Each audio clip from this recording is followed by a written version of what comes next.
अगला अनुच्छेद है विलासा स्वकार्येण न केवलं स्वसमाजे अपितु समस्त छत्तीसगढ़ प्रान्ते सम्मानितास्ति।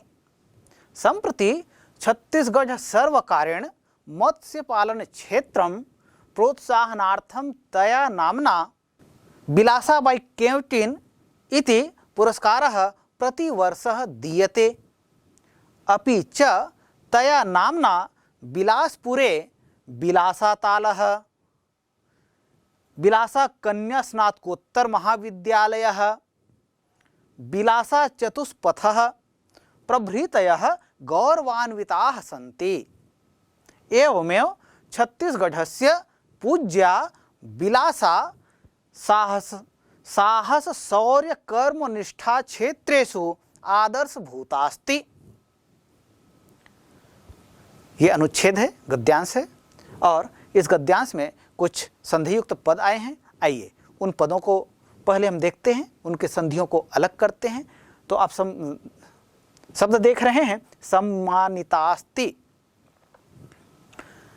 इसको अलग अलग करेंगे, संधियों को अलग करेंगे। तो सबसे पहले तो सम धन मानित धन अस्ति। सम धन मानित कहते हैं, यहाँ पर व्यंजन संधि का प्रयोग होगा, और मानित धन अस्ति यहाँ दीर्घ स्वर संधि का प्रयोग होता है, दीर्घ स्वर संधि का प्रयोग हुआ है। प्रोत्साहनार्थम, यहाँ भी दो संधियां हैं, प्रधन उत्साहन धन अर्थम, या इसको ऐसा भी कह सकते हैं प्रोत्साहन धन अर्थम या प्रधन उत्साहन धन अर्थम। तो प्रधन उत्साह यहाँ पर गुण स्वर संधि का प्रयोग हुआ है, और उत्साहन धन अर्थम यहाँ पर दीर्घ स्वर संधि का प्रयोग हुआ है। स्नातकोत्तर, स्नातक धन उत्तर इति स्नातकोत्तर, यहाँ पर जो शब्द आया है स्नातकोत्तर महाविद्यालय है, इसके साथ जुड़ा हुआ है स्नातकोत्तरः, तो स्नातक धन उत्तरः ऐसा होगा। यहाँ पर गुण स्वर संधि का प्रयोग हुआ है, अ और उ के योग से ओ हो जाता है। चतुष्पथः, चतुधन पथ इति चतुष्पथः, सामासिक पद भी है। चतुष्पथः को समास विग्रह करना चाहे तो चतुर्णाम पथानाम समाहारः ऐसा होगा। गौरवान्विताः, गौरव धन अन्विताः इति गौरवान्विताः, यहाँ पर दीर्घ स्वर संधि का प्रयोग हुआ है। एवमेव, एवं धन एव व्यंजन संधि का प्रयोग हुआ है, तो एवं धन एव इति एवमेव। आदर्शभूतास्ति, आदर्शभूत धन अस्ति, यहाँ दीर्घ स्वर संधि का प्रयोग हुआ है। आइए इसके पश्चात हम विभिन्न शब्दों को देखते हैं, शब्दों के अर्थ को देखते हैं, और साथ ही साथ शब्दों का जो रूप है उसको पहचानने का प्रयास करते हैं। सबसे पहले देखते हैं बिलासा, ये प्रथम विभक्ति कर्ता कारक एक वचन का यह रूप है, और इसका तात्पर्य होता है बिलासा। नाम जान रहे हैं आप स्वाभाविक रूप से। स्वकार्येण, अपने कार्य से, कार्य मूल शब्द है, इसमें स्व का योग हुआ है, और साथ ही साथ तृतीय विभक्ति एक वचन का यह रूप है, और इसका तात्पर्य होता है अपने कार्य से। न जो है ये निषेधात्मक अव्यय है, इसका अर्थ होता है नहीं। केवलम मतलब केवल। स्वसमाजे, अपने समाज में, समाज मूल शब्द है, इसमें स्व का योग हुआ है, और समाज में सप्तमी विभक्ति एक वचन का प्रयोग हुआ है। इसका तात्पर्य होता है अपने समाज में। स्वसमाजे, अपने समाज में। अपितु, अपितु मतलब बल्कि या किंतु कहते हैं। समस्त छत्तीसगढ़ प्रांते, अर्थात समस्त मतलब पूरे छत्तीसगढ़ प्रांत में, छत्तीसगढ़ प्रांत में, पूरे छत्तीसगढ़ राज्य में सम्मानितास्ति, सम्मानित है।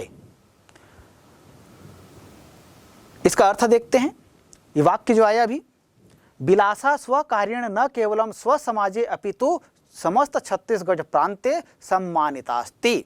बिलासा न केवल अपने कार्य से अपितु स्वसमाजे, बिलासा अपने कार्यों से न केवल अपने समाज में अपितु संपूर्ण छत्तीसगढ़ प्रांत में सम्मानित है, अर्थात पूरे छत्तीसगढ़ राज्य में केवल उनके समाज बस में उसका आदर किया जाता है, सम्मान किया जाता है, ऐसा नहीं है।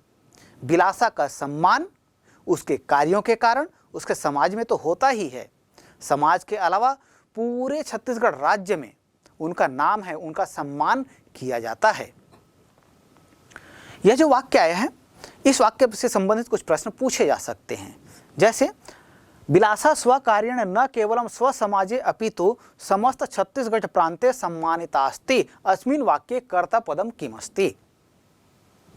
इसी तरह प्रश्न पूछा जा सकता है अस्मिन् वाक्ये क्रियापदम किमस्ति। तो कर्ता पद क्या है और क्रियापद क्या है, ये पहचान करना है। तो हम देखते हैं यहाँ कर्ता पद के रूप में प्रयुक्त हुआ है बिलासा। क्यों? क्योंकि बिलासा में प्रथम विभक्ति एक वचन का प्रयोग हुआ है और ये कर्ता कारक है, इसलिए इस वाक्य का कर्ता कौन है? कर्ता पद है बिलासा। क्रियापद कौन सा है?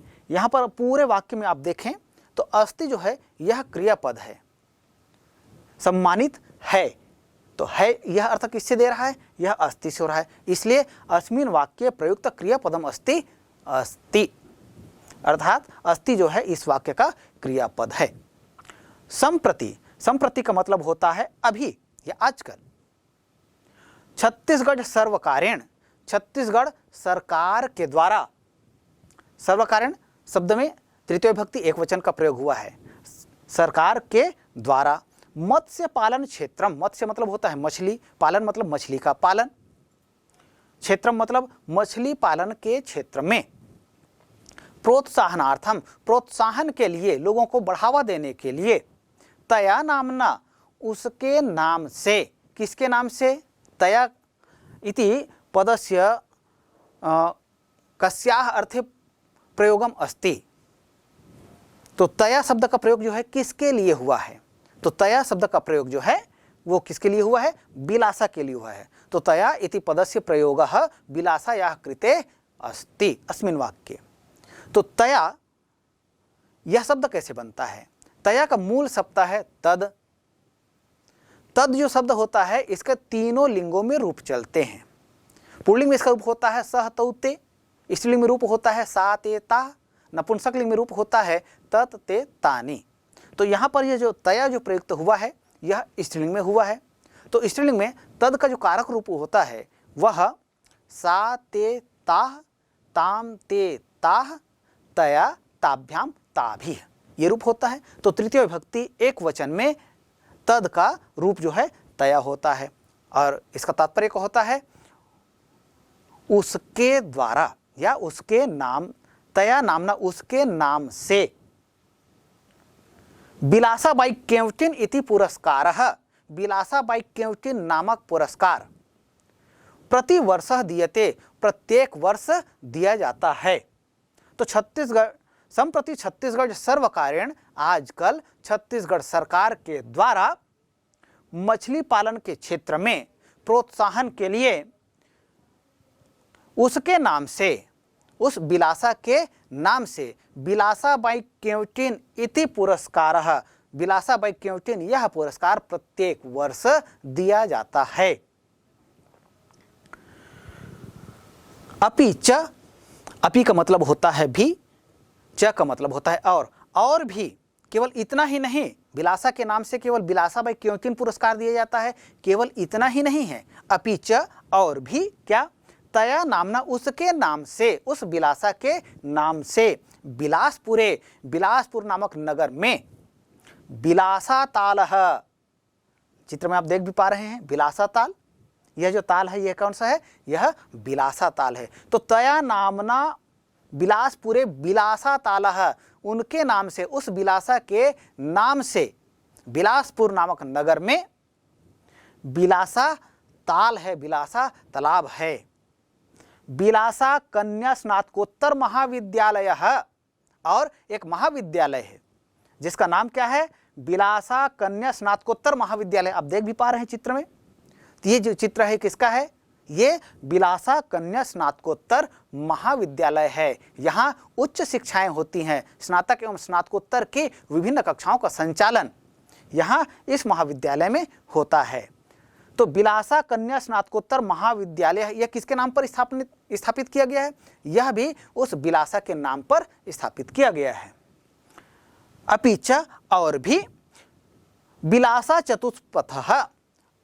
चतुष्पथः मतलब चौराहा, बिलासा चौराहा, एक चौराहा है जिसका नाम क्या है? बिलासा चौराहा या बिलासा चतुष्पथ, बिलासा चौक के नाम से इसको जाना जाता है। तो प्रभृतयः आदि गौरवान्विता सन्ति, गौरवान्वित हैं अर्थात ये सभी, चाहे वो बिलासा तालाब की बात हो या बिलासा महाविद्यालय की बात हो या बिलासा चौक की बात हो, ये सभी जो है आज भी उस बिलासा के नाम को गौरवान्वित कर रहे हैं। अर्थात उनके नाम की कीर्ति जो है, ये चौक, ये महाविद्यालय और ये तालाब आज भी उनके नाम का हमें स्मरण कराते हैं, उनकी महानता का स्मरण कराते हैं कि उस बिलासा की महानता की याद दिलाते हैं।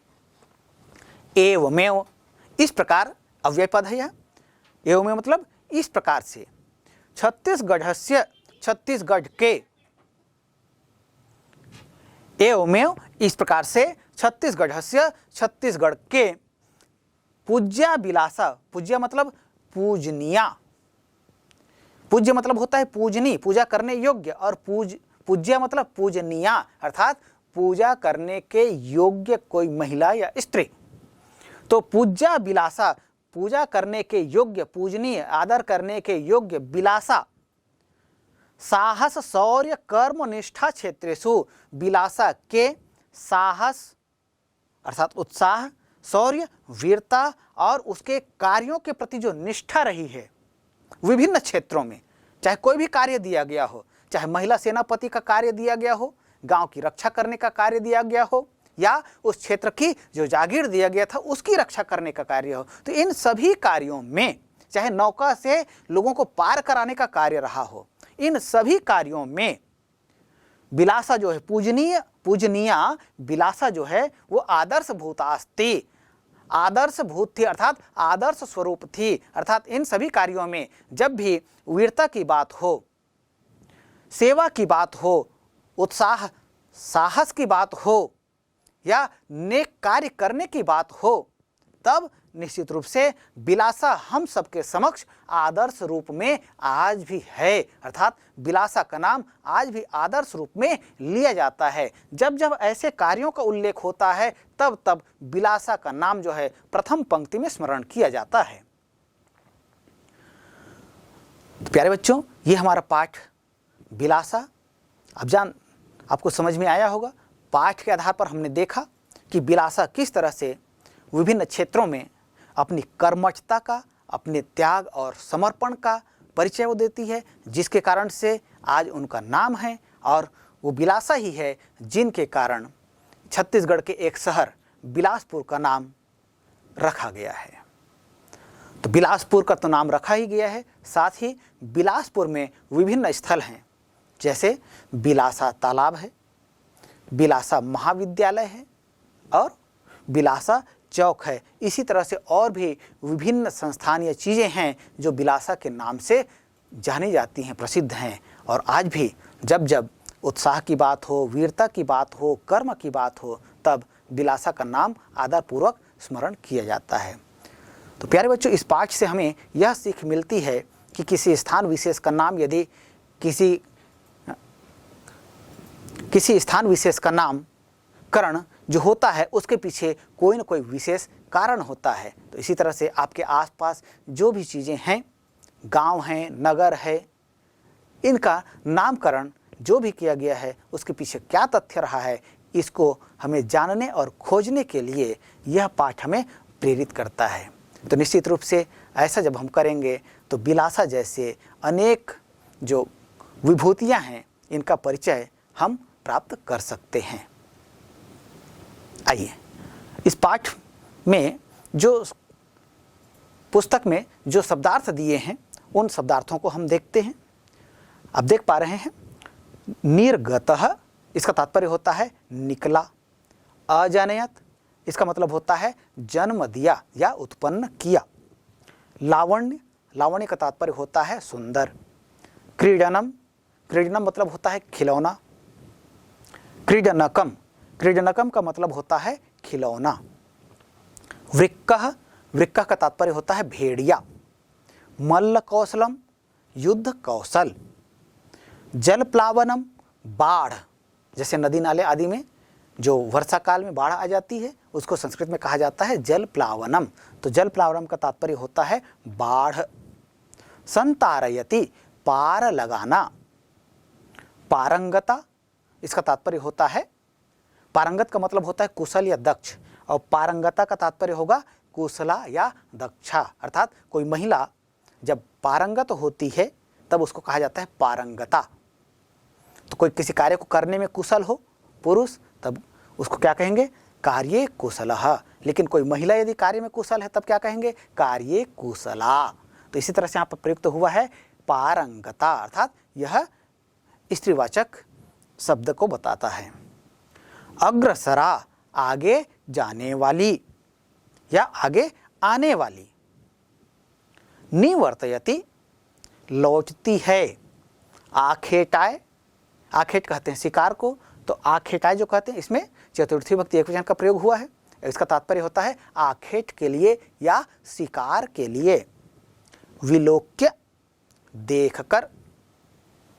प्रहार्य, प्रहार्य शब्द कैसे बना है, हृ धातु है, प्र उपसर्ग है, हृ धातु है और ल्य प्रत्यय है, इस तरह से शब्द बना है प्रहार्य। इसका तात्पर्य होता है प्रहार करके या वार करके। प्रत्यागतः, लौट आया। अलंकृत्य, सम्मानित करके। कुर्वती, करती हुई। कुर्वती शब्द कैसे बनता है, क्री धातु है, सत्र प्रत्यय है, स्त्रीलिंग, प्रथम विभक्ति, एक वचन का यह रूप है। देखिए जैसे विभिन्न शब्दों के रूप बनते हैं उसी तरह से कृदंत के योग से जो शब्द बनते हैं उन शब्दों के भी रूप बनते हैं। जैसे यहाँ जो शब्द बना है क्री धातु में सत्र प्रत्यय के योग से कुर्वती बना है, इसका रूप चलता है कुर्वती, कुर्वत्यौ, कुर्वत्यः, ऐसा। तो इसका तात्पर्य होता है करती हुई, स्त्रीलिंग में प्रयोग होता ही है। संप्रति, संप्रति का मतलब होता है अभी। चतुष्पथः, चतुष्पथ का तात्पर्य होता है चौक या चौराहा। आइए अब इस पाठ में जो अभ्यास दिए हुए हैं उन अभ्यास प्रश्नों को हल करने का प्रयास करते हैं। विलासा पाठ में जो अभ्यास दिया हुआ है उन अभ्यास प्रश्नों को देखते हैं। ध्यान दीजिएगा, ये जो अभ्यास प्रश्न दिए गए हैं ये केवल नमूने मात्र हैं। हो सकता है इनमें से किसी परीक्षा में प्रश्न पूछा जाए, या ये जो प्रश्न पूछे गए हैं इसी तरह के प्रश्न पाठ के भीतर से भी दिए जा सकते हैं। इसलिए ये केवल जो अभ्यास प्रश्न दिए गए हैं ये केवल एक आदर्श है, एक नमूना मात्र है। आइए हम इस पाठ में जो अभ्यास दिए हुए हैं उन अभ्यासों को देखते हैं। पहला अभ्यास आप देख पा रहे हैं, निर्देश है। निर्देश भी संस्कृत में है, संस्कृत में आपको समझना है।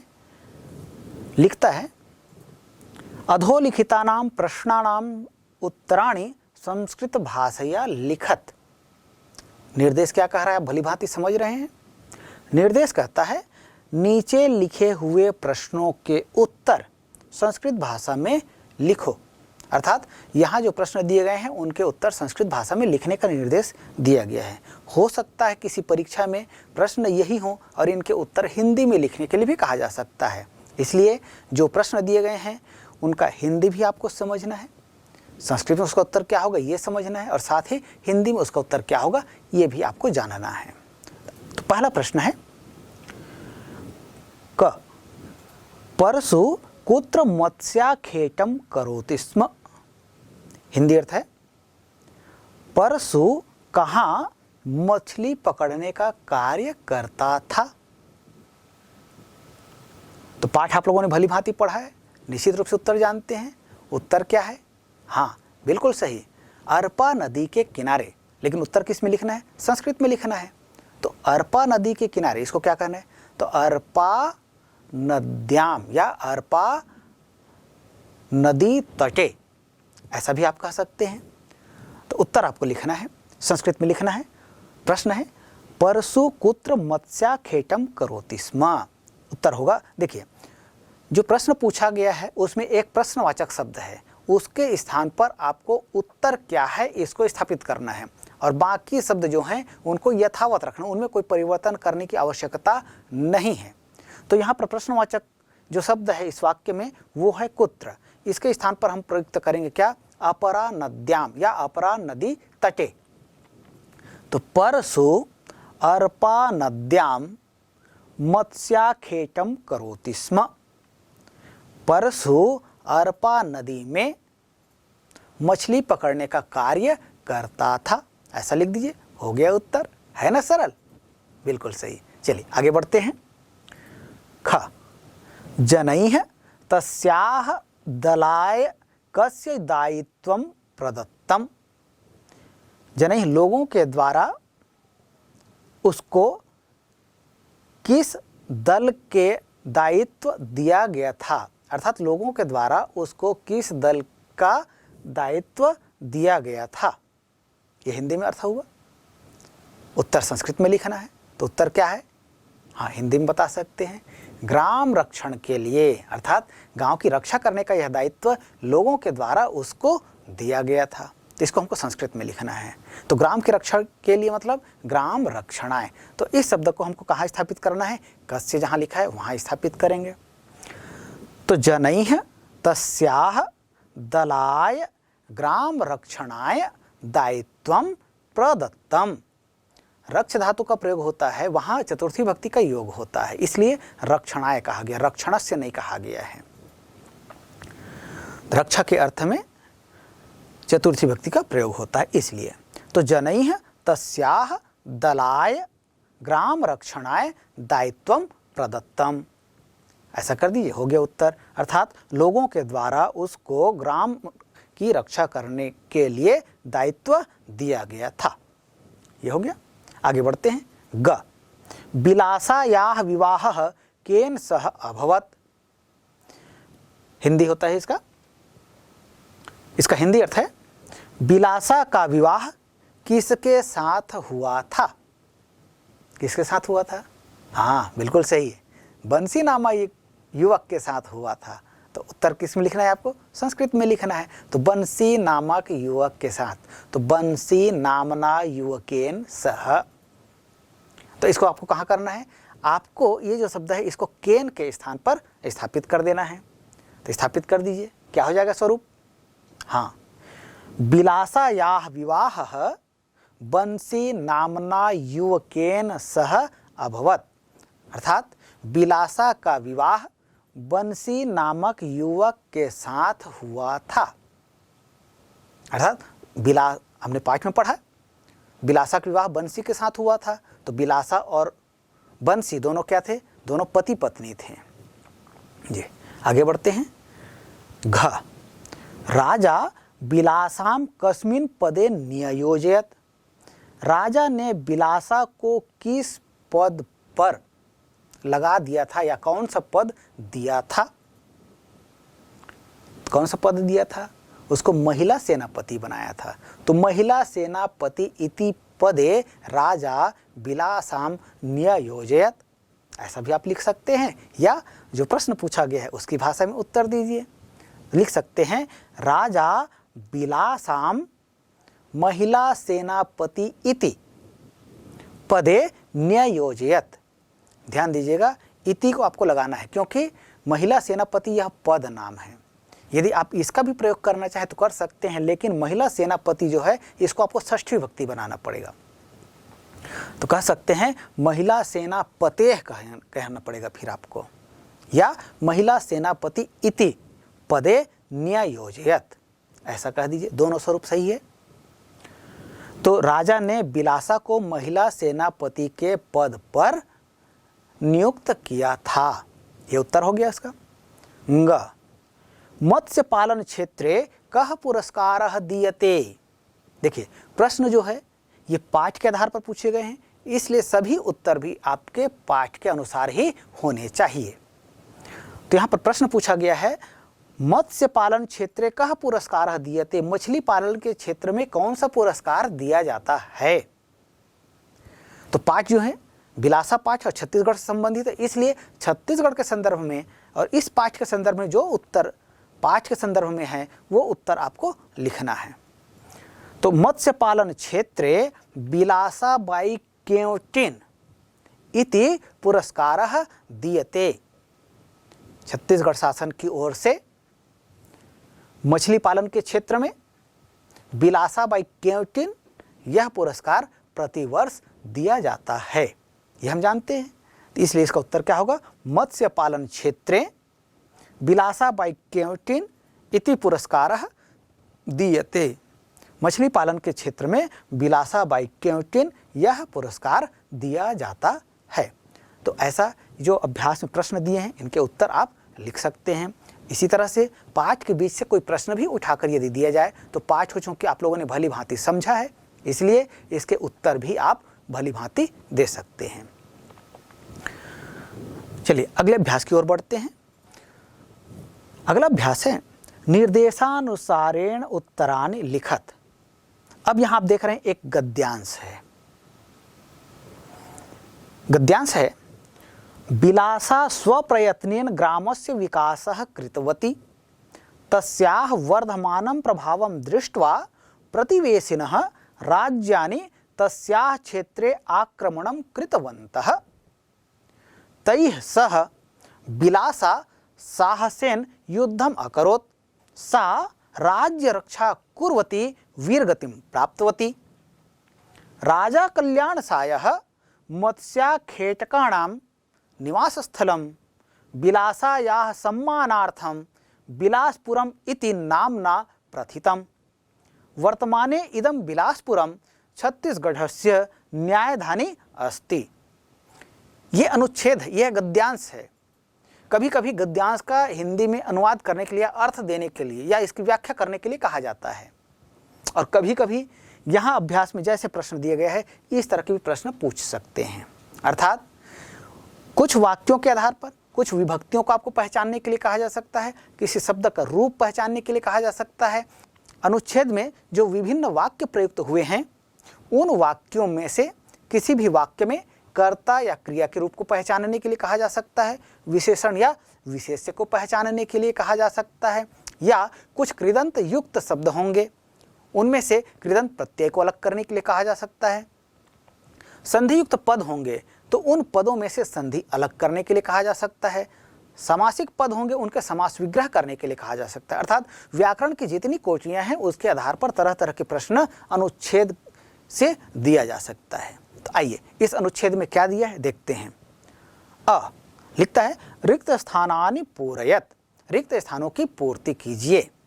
जैसे आप पठित गद्यांशों में करते ही हैं वैसा ही यहाँ पर पठित गद्यांश है और यहाँ पर कुछ वाक्य लिखे हुए हैं, उनमें कुछ रिक्त स्थान दिए गए हैं। उन रिक्त स्थानों की पूर्ति हमें इस पठित गद्यांश के आधार पर करना है। प्रश्न है क, सा राज्य रक्षा कुर्वती रिक्त स्थान प्राप्तवती। अब गद्यांश को देखिए, गद्यांश के आधार पर इसका उत्तर क्या होगा। हाँ बिल्कुल सही, वीर गतिम यह शब्द आना चाहिए यहाँ पर, तो लगा दीजिए उसको। सा राज्य रक्षा कुर्वती वीर गतिम प्राप्तवती, वह राज्य की रक्षा करती हुई वीर गति को प्राप्त हुई। यही इसका हिंदी हो गया। आगे बढ़ते हैं। ख, बिलासपुरम खाली स्थान न्यायधानी अस्ति। इसका भी उत्तर कहाँ से लेंगे, इसका भी उत्तर हमें वो जो पठित गद्यांश है वहाँ से लेना है। तो वहाँ आप देखें तो यह वाक्य कहाँ प्रयुक्त हुआ है और रिक्त स्थान में क्या आना चाहिए ये देख लीजिए क्या आएगा। हाँ बिल्कुल सही कहा आपने, यहाँ पर प्रयुक्त होगा छत्तीसगढ़स्य। उत्तर क्या हो जाएगा फिर। देखिए ऐसे जब प्रश्न दिए जाते हैं तो पूरे वाक्य में आपको उत्तर देना होता है, केवल उत्तर जो है उसको बस नहीं लिखना है, वाक्य जो दिया है उसको पूरा आपको लिखना है और जहाँ रिक्त स्थान है रिक्त स्थान की पूर्ति करना है और फिर उस पद को आपको रेखांकित करना है जैसे यहाँ किया जा रहा है। देखिए बिलासपुरम छत्तीसगढ़स्य न्यायधानी अस्ति, ये दोनों वाक्य जो हैं जिसका रिक्त स्थान की पूर्ति करने के लिए कहा गया दोनों को रेखांकित किया गया है। इसी तरह से आपको भी जब अपनी उत्तर पुस्तिका में या कॉपी में प्रश्नों को बनाएंगे तो इसी तरह से आपको रिक्त स्थान की पूर्ति करनी, पूरे वाक्यों को लिखते हुए और उसको रेखांकित भी करना होगा। आगे बढ़ते हैं। अगला अभ्यास है ब, रेखांकित पदानाम प्रत्ययम पृथक कुरुत। अनुच्छेद में आप देख रहे हैं कुछ पद ऐसे हैं जिसको रेखांकित किया गया है। अनुच्छेद में कुछ पदों को रेखांकित किया गया है। उन रेखांकित पदों से संबंधित कुछ प्रश्न पूछे जा रहे हैं। प्रश्न किया गया है क्या, रेखांकित पदानाम प्रत्ययम पृथक कुरुत, अर्थात जो रेखांकित पद है उनमें जिन प्रत्ययों का योग है उन प्रत्ययों को अलग करो, ये कहा जा रहा है। तो केवल प्रत्यय को अलग नहीं करना है, अपितु किस धातु में उसका योग हुआ है, धातु को भी अलग करना है और प्रत्यय को भी अलग करना है। इसी को कभी कभी प्रकृति प्रत्ययौ पृथक कुरुत ऐसा भी कहा जाता है, अर्थात प्रकृति अर्थात धातु और प्रत्यय दोनों को अलग अलग कीजिए, ऐसा निर्देश होता है। तो रेखांकित कौन कौन से पद हैं? सबसे पहले हम देखते हैं कृतवती, यह रेखांकित पद है। अब इसका हमको क्या करना है, धातु अलग करना है और प्रत्यय अलग करना है। तो कृतवती यह शब्द जो है क्री धातु है और त्वतु प्रत्यय का प्रयोग हुआ है और यह स्त्रीलिंग एक वचन का यह शब्द है। प्रथम विभक्ति स्त्रीलिंग एक वचन का यह रूप है कृतवती, क्री धातु अक्तोतु प्रत्यय। इसी तरह से हम आगे देखते हैं वर्धमानम, यह शब्द है। इसके हमको क्या करने हैं, इसके धातु और प्रत्यय को अलग करना है। तो वर्धमानम जो कह रहे हैं तो वृद्ध धातु है और वृद्ध मतलब होता है बढ़ना, और इसमें सानज प्रत्यय का योग हुआ है। आप जानते हैं सानज प्रत्यय के विषय में, सानज प्रत्यय का जब योग किसी धातु में होता है तो उसका आन या मान शेष बचता है। तो यहाँ हम जो शब्द देख पा रहे हैं वर्धमानम, तो यहाँ मान शेष बचा है, अर्थात वृद्ध धातु में सानज प्रत्यय के योग होने से वो उसका रूप क्या बन गया, वर्धमानम। यह नपुंसक लिंग प्रथम विभक्ति एक वचन का रूप है। इसी तरह से आगे देखते हैं, एक शब्द आता है कुर्वती। कुर्वती शब्द का धातु और प्रत्यय अलग करना है। तो कुर्वती में धातु कौन सा प्रयुक्त हुआ है, हाँ बिल्कुल सही है, क्री धातु है और सत्रि प्रत्यय का प्रयोग है। क्री धातु सत्रि प्रत्यय का योग हुआ है यहाँ, और सत्रि प्रत्यय का योग जब होता है तो आप जानते हैं इसके रूप जो है तीनों लिंगों में बनते हैं, पुल्लिंग, स्त्रीलिंग और नपुंसक लिंग में। यहाँ जो रूप प्रयुक्त हुआ है वह स्त्रीलिंग प्रथम विभक्ति एक वचन का यह रूप है कुर्वती। इसका तात्पर्य होता है करती हुई। अगला शब्द है प्राप्तवती। प्राप्त धातु है और अक्तवतु प्रत्यय का यहाँ प्रयोग हुआ है। यह भी स्त्रीलिंग प्रथम विभक्ति एक वचन का शब्द है और इसका तात्पर्य होता है प्राप्त की। अक्तवतु प्रत्यय जो है ये भूतकालिक प्रत्यय है, सत्रि और सानज प्रत्यय जो है वर्तमानकालिक प्रत्यय है।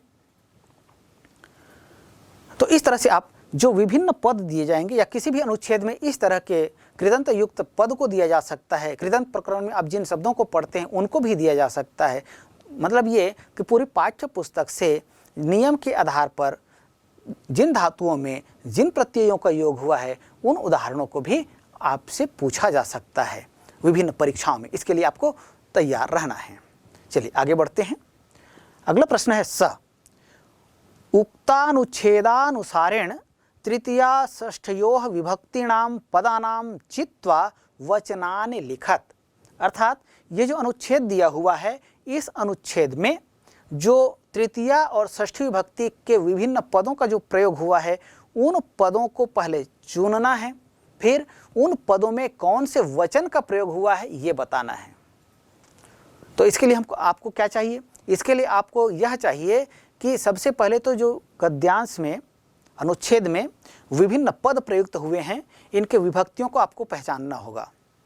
विभक्तियों को आप पहचानेंगे तभी आप बता पाएंगे कि यहाँ तृतीय विभक्ति है, यहाँ चतुर्थी है, यहाँ पंचमी है, यहाँ षष्ठी है। तो यहाँ पर आपको तृतीय विभक्ति और षष्ठी विभक्ति कहाँ कहाँ प्रयुक्त हुआ है उन पदों को पहले चुनकर अलग करना है, अर्थात पहचान कर अलग करना है। फिर उन पदों में कौन से वचन का प्रयोग हुआ है यह आपको बताना है।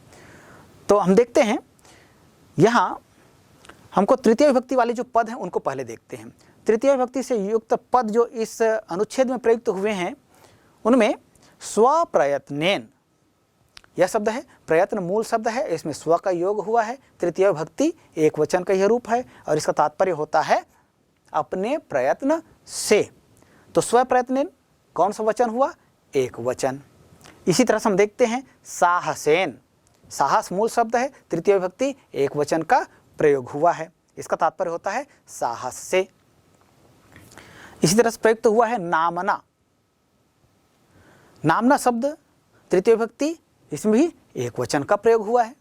तो इस तरह से विभिन्न पद जो इस अनुच्छेद में तृतीय विभक्ति से संबंधित है, इनका आप पहचान कर सकते हैं। इसी तरह से षष्ठी विभक्ति वाले कौन कौन से पद हैं, उनको पहचानना है और उनका वचन बताना है। तो देखते हैं षष्ठी विभक्ति से संबंधित जो विभिन्न पद इस अनुच्छेद में प्रयुक्त हुए हैं, उनमें ग्रामस्य, ग्राम मूल शब्द है, षष्ठी विभक्ति एक वचन का यह रूप है और इसका तात्पर्य होता है गांव का या गांव के, एक वचन में इसलिए। इसी तरह से हम शब्द देखते हैं बिलासा याह, बिलासा मूल शब्द है, षष्ठी विभक्ति एक वचन का प्रयोग हुआ है और इसका तात्पर्य होता है बिलासा के। आगे देखते हैं छत्तीसगढ़स्य, छत्तीसगढ़ मूल शब्द है, षष्ठी विभक्ति एक वचन का प्रयोग हुआ है और इसका तात्पर्य होता है छत्तीसगढ़ के।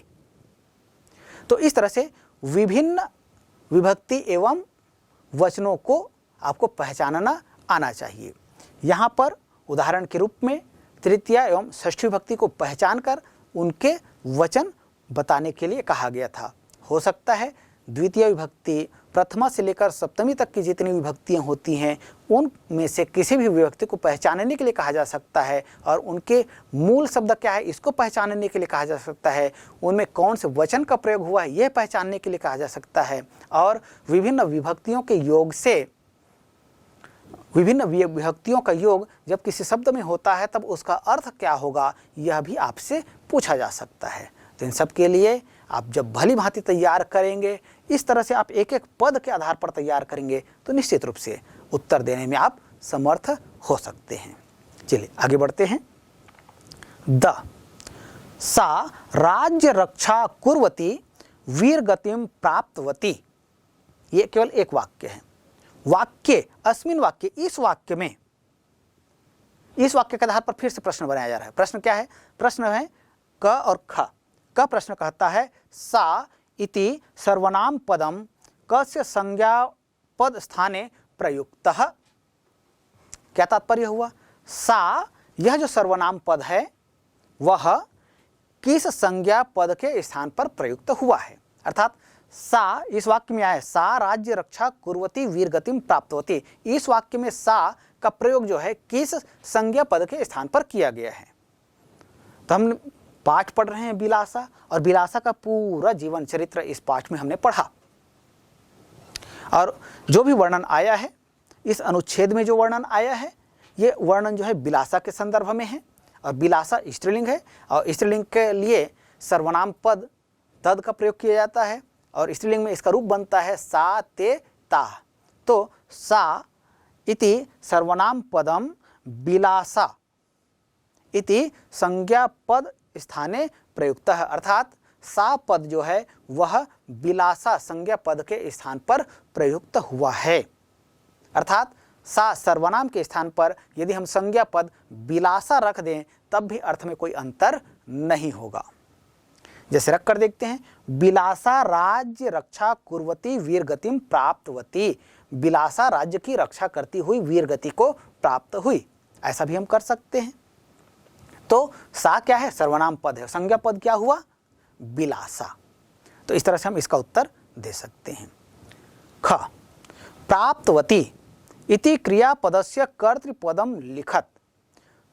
इस एक प्रश्न यह भी पूछा जा सकता है कि सा राज्य रक्षा कुर्वती वीर गतिम प्राप्तवती अस्मिन वाक्य प्रयुक्त क्रियापदम चिनुत।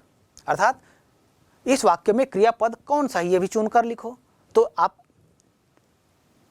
जानते हैं यहाँ पर प्राप्तवती जो है यह क्रियापद के रूप में प्रयुक्त हुआ है। अब इसी संबंधित दूसरा प्रश्न यहाँ पर पूछ दिया गया। क्या कह दिया गया? कह दिया गया कि प्राप्तवती इति क्रियापदस्य कर्तृपदम लिखत। अर्थात प्राप्तवती यह जो क्रियापद है इसका कर्ता पद लिखो। अर्थात प्राप्तवती क्रिया है और इसका कर्ता पद क्या है इस वाक्य में, इसको चुनकर लिखना है। तो कर्ता पद क्या है वाक्य में, शब्द के अनुसार से देखें तो यहाँ पर सा जो है कर्ता पद है। तो सा किसके लिए प्रयुक्त हुआ है, विलासा के लिए। तो प्राप्तवती इति क्रियापदस्य कर्तृपदम सा अस्ति, ऐसा लिख दीजिए, हो गया उत्तर। तो इस तरह से अनुच्छेद के आधार पर विभिन्न प्रकार के प्रश्न पूछे जा सकते हैं। तो आप भली भांति तैयार करें और निश्चित रूप से आप उत्तर देने में समर्थ हो सकते हैं। आइए आगे बढ़ते हैं। अगला अभ्यास है संधि विच्छेदम कुरुत, अर्थात संधि विच्छेद करो। नीचे कुछ शब्द दिए हुए हैं, उन शब्दों के हमें संधि विच्छेद करना है। कभी कभी संधि विच्छेद कर संधि नाम लिखने के लिए भी कहा जाता है।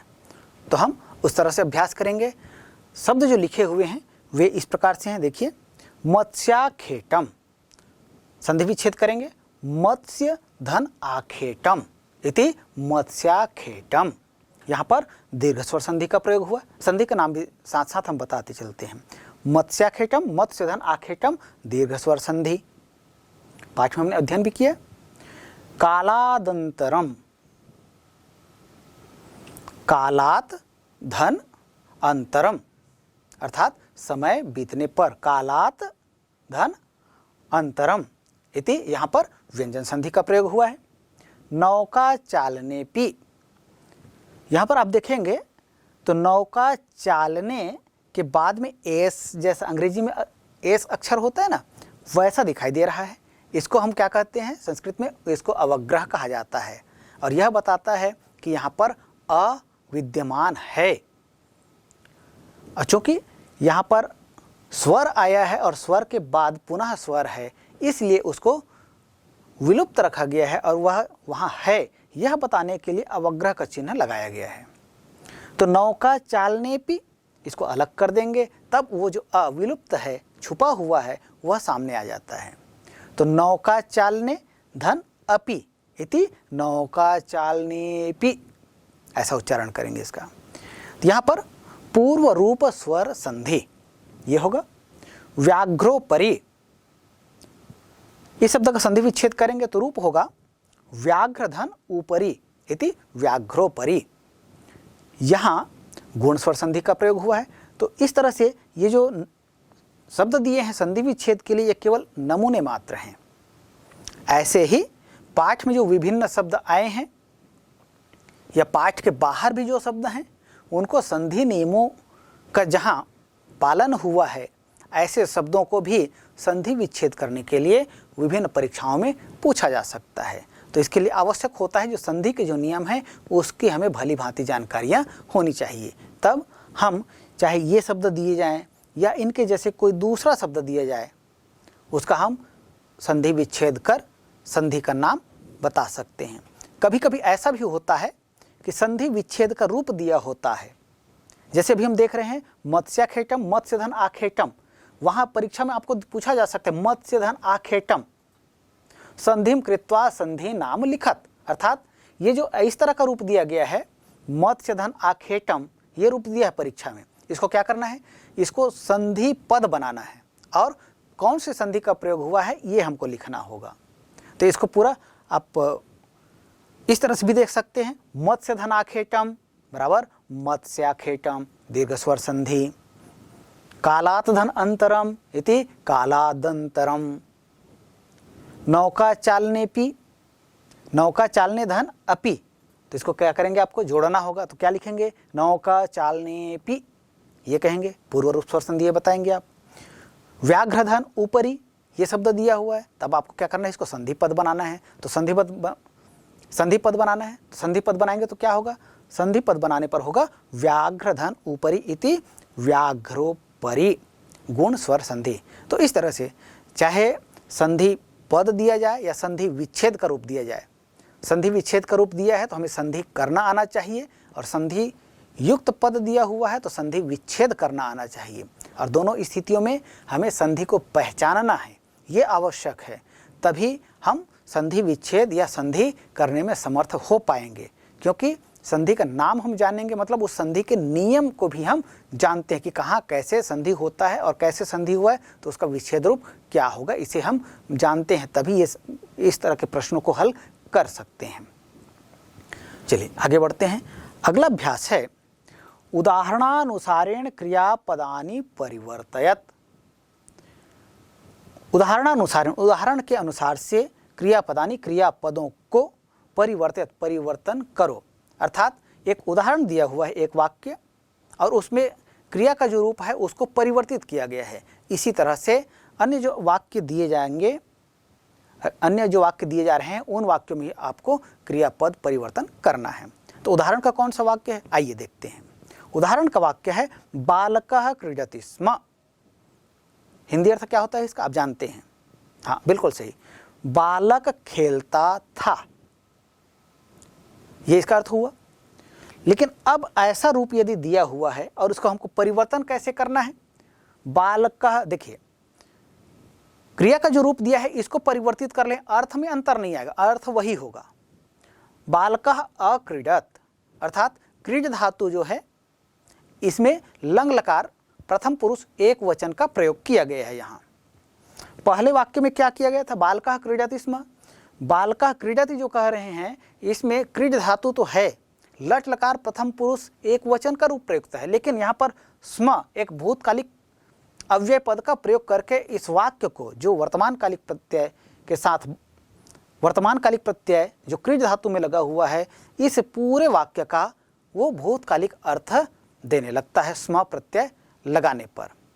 तो अब क्या करना है, स्म प्रत्यय वाले जितने क्रियापद होंगे उन क्रियापदों को हमें स्म प्रत्यय विहीन करना है और अर्थ में परिवर्तन नहीं होना चाहिए। अर्थात जो क्रियापद दिए जाएंगे उनको हमें लंग लकार अर्थात भूतकाल में बदलना होगा स्म प्रत्यय के बिना। तो वाक्यों को देखते हैं। पहला वाक्य लिखते हैं क, बिलासा संतारयति स्म। स्म का प्रयोग हुआ है, बिलासा संतारयति ये कहेंगे तो बिलासा उतारती है या पार कराती है, लेकिन स्म का प्रयोग कर दिए तो बिलासा संतारयति स्म, तो इसका अर्थ क्या हो गया, बिलासा पार कराती थी। तो बिलासा पार कराती थी यह अर्थ होना चाहिए, लेकिन स्म का प्रयोग नहीं करना है।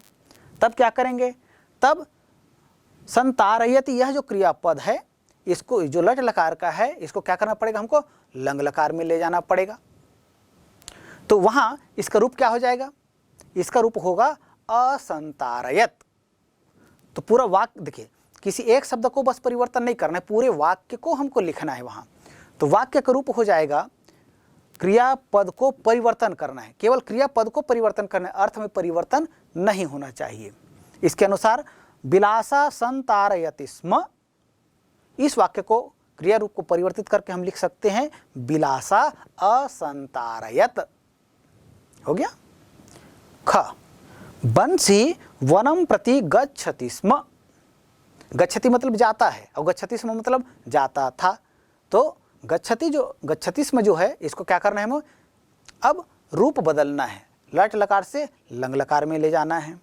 तो वंशी वनम प्रति अगच्छत, गम धातु लंग लकार प्रथम पुरुष एक वचन का रूप लगा दीजिए। हो गया। ध्यान यहाँ रखना है कि लट लकार में क्रिया का जो रूप है, जिस पुरुष एवं वचन में वह प्रयुक्त हुआ है, उसी पुरुष एवं वचन में लंग लकार के पुरुष एवं वचन का प्रयोग करते हुए उस रूप को हमें लिखना है। तो बंसी वनम प्रति गच्छति स्म, तो बंसी वनम प्रति अगच्छत, गच्छति स्म के स्थान पर हम लिख देंगे अगच्छत। हो गया। आगे बढ़ते हैं। सा रक्षति स्म, वह रक्षा करती थी। तो रक्ष धातु लंग लकार प्रथम पुरुष का रूप क्या होगा, हाँ, तो अरक्षत। तो सा अरक्षत, वह रक्षा करती थी। हो गया। वह रक्षा करती थी, अर्थ में परिवर्तन नहीं हुआ, केवल हमने क्रिया का रूप जो है उसको परिवर्तित किया। ग्रामस्य विकासः करोति स्म, गांव का विकास करती थी। तो करोति स्म, इसके स्थान पर लंग लकार प्रथम पुरुष एक वचन का रूप क्या होगा? अकरोत्। तो ग्रामस्य विकासः अकरोत् हो गया। बालिका नृत्यति स्म, बालिका नृत्य करती थी, नृत्यति स्म। यहाँ पर भी नृत्यति, नृत्यति जो कह रहे हैं ये भी प्रथम पुरुष एक वचन का रूप है। इसके स्थान पर लंग लकार प्रथम पुरुष एक वचन का रूप लेंगे तो वहाँ पर नृत्य धातु है और इसका लंग लकार क्या होता है प्रथम पुरुष एक वचन में? अनृत्यत। तो इसका प्रयोग कर देंगे तो बालिका अनृत्यत, बालिका नृत्य करती थी। तो इन वाक्यों में आपने देखा कि जो विभिन्न क्रियापद है उन क्रियापदों में स्म का प्रयोग हुआ था, उसके स्थान पर हमने लकार का प्रयोग किया, लंग लकार का प्रयोग किया और इस तरह से अर्थ में परिवर्तन नहीं हुआ। कहने का तात्पर्य यह है कि किसी वाक्य का जो स्वरूप दिया हुआ है उसके अतिरिक्त कोई दूसरा स्वरूप भी हो सकता है बिना अर्थ को परिवर्तन किए। हम वहाँ पर लकार का भी प्रयोग कर सकते हैं, अव्यय का प्रयोग कर सकते हैं या कृदंत प्रत्ययों का भी प्रयोग करके विभिन्न वाक्यों की रचना कर सकते हैं। तो प्यारे बच्चों, इस पाठ में हमने देखा बिलासा जैसी एक महान विभूति का दर्शन किया, उनके चरित्र का दर्शन किया और साथ ही साथ इस पाठ के माध्यम से संस्कृत के जो विभिन्न अवधारणाएं हैं, चाहे वे शब्द रूप का हो, चाहे धातु रूप का हो, चाहे अव्यय रूप का हो, चाहे संधि एवं समास का हो या इसी तरह की और व्याकरण की जो अन्य कोटियां हैं इनका, इन सभी का हमने इस पाठ के माध्यम से भली भांति अध्ययन किया और अपनी संस्कृत की समझ को हमने विकसित किया। तो आगामी कक्षा में पुनः इसी तरह का एक नया पाठ लेकर उपस्थित होंगे।